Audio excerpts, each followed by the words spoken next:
Do you know how the skies became a battleground not just for birds, but for human inventions too? At the dawn of the 20th century, a new era was unfolding. An era that was about to change the course of humanity forever.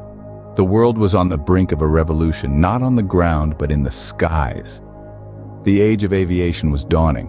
In this fascinating epic of history, two names stand out from the crowd: the Wright brothers and Glenn Curtiss.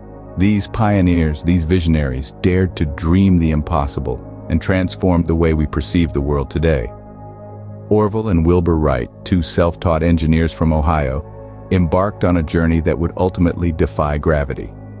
Their unwavering determination and innovative spirit led to the invention of the world's first successful airplane.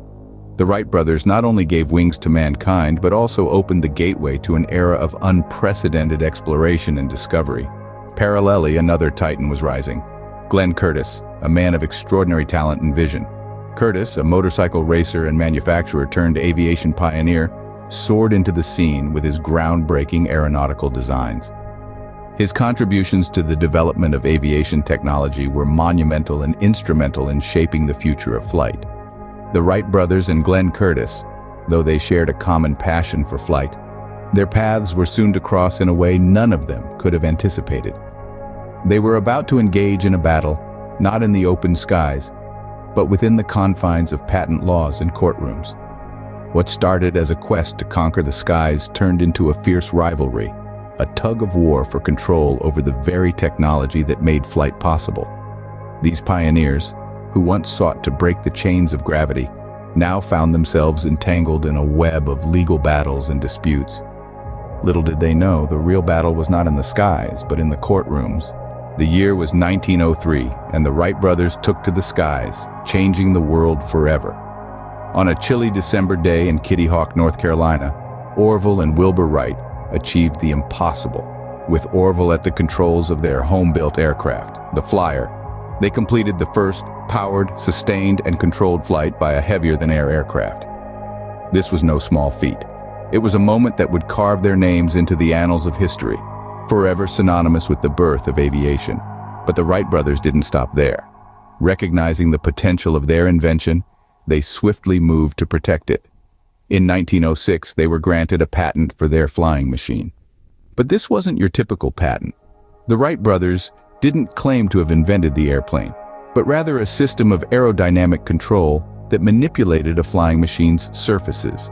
At the heart of their patent was the concept of three-axis control. This innovative system allowed the pilot to steer the aircraft effectively and maintain its equilibrium. This method became and remains standard on all fixed-wing aircraft. It's the system that allows planes to roll, pitch, and yaw, essentially to move up and down, side to side, and tilt left or right. The Wright brothers' patent was broad and far-reaching. It didn't just cover their airplane, but any airplane that used a system of aerodynamic control. This was a strategic move designed to secure their place in the rapidly developing world of aviation. It was a decision that would have significant implications later on, setting the stage for one of the most contentious battles in aviation history.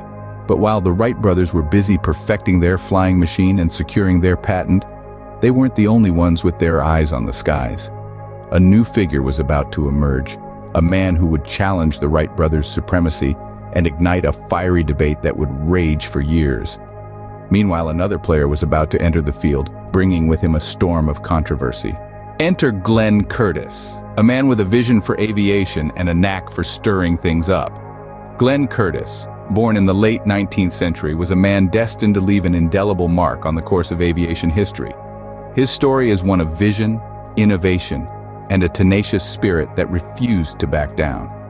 Not just a motorcycle enthusiast and racer, Curtiss was an inventor at heart, a man with an unquenchable thirst for knowledge and an insatiable desire for pushing boundaries. In the early days of the 20th century, Curtiss made his foray into aviation. His contributions were nothing short of revolutionary. He was the mind behind innovations such as the aileron, a hinged flight control surface that allows an aircraft to roll and bank. This was a significant departure from the wing warping method the Wright brothers had patented, and it was a game changer in the world of aviation. But it wasn't just his inventive prowess that set Curtiss apart.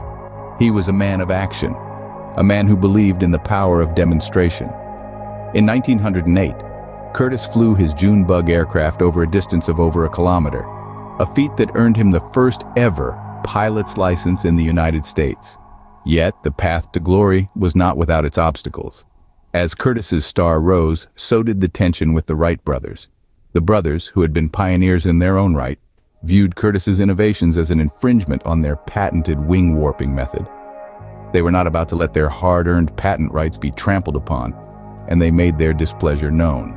But Curtiss, ever the determined innovator, was not one to be easily intimidated. He stood his ground, defending his right to innovate and improve upon existing designs. The stage was set for one of the most intense patent wars in history. The fight for the skies turned into a fight for rights as the patent war began in earnest.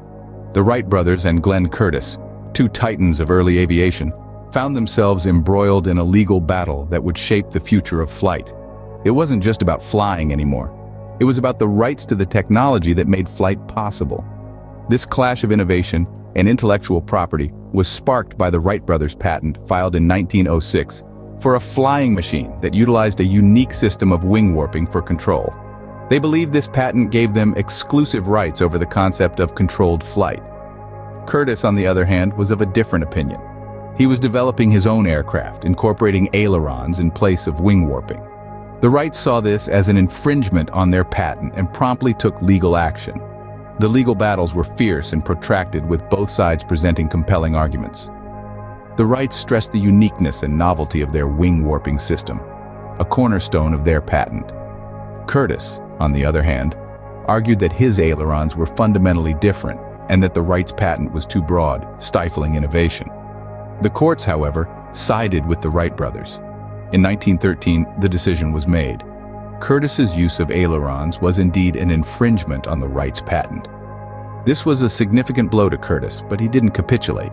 He continued to innovate, develop, and challenge the decision, creating a lengthy appeal process. The effects of this patent war were far-reaching. For the Wright brothers, the victory was bittersweet. The legal battles consumed their time and resources, distracting them from their passion for flight. For Curtiss, the defeat was a setback, but it only fueled his determination to push the boundaries of aviation. The patent war between the Wright brothers and Curtiss was more than a conflict over intellectual property. It was a battle that would shape the future of aviation, a testament to the spirit of innovation and the relentless pursuit of progress. But as with all wars, it wasn't just about who won or lost. In the aftermath of battle, the landscape of aviation was forever changed. The patent war between the Wright brothers and Glenn Curtiss, two giants of early aviation, wasn't just a squabble over who owned the sky. It was a fight that would shape the future of flight. When the dust settled, the impact of the patent war was evident.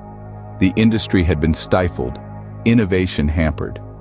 The Wright brothers had spent so much energy protecting their patent that they fell behind in the rapidly advancing field of aviation. Meanwhile, Curtiss, despite his tenacity and ingenuity, faced similar issues. His focus on the legal battle had diverted valuable resources away from innovation. But there's a silver lining. The patent war underscored the need for collaboration and consolidation in the aviation industry. In the wake of the conflict, a realization dawned on the key stakeholders.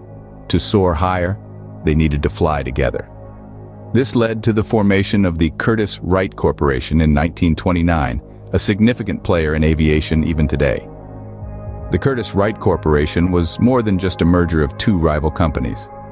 It was a symbol of unity, a testament to the fact that the sky was big enough for everyone. The corporation played a monumental role in World War II, manufacturing aircraft that were integral to the Allied victory. The patent war also taught us valuable lessons. It highlighted the importance of cooperation over conflict, progress over protectionism. The Wright brothers and Curtiss, despite their differences, shared a common dream: to conquer the skies. They were pioneers, their contributions invaluable to the growth of aviation. In retrospect, the patent war wasn't just about who had the right to fly. It was a catalyst that transformed the industry, setting the stage for the golden age of aviation. It sparked conversations about intellectual property rights, innovation, and competition, issues that are still relevant today. And so, from the ashes of conflict, the modern era of aviation arose, forever shaped by the Wright brothers and Glenn Curtiss. Their rivalry, their passion, and their unyielding spirit continue to inspire us, reminding us that the sky's the limit when it comes to human potential.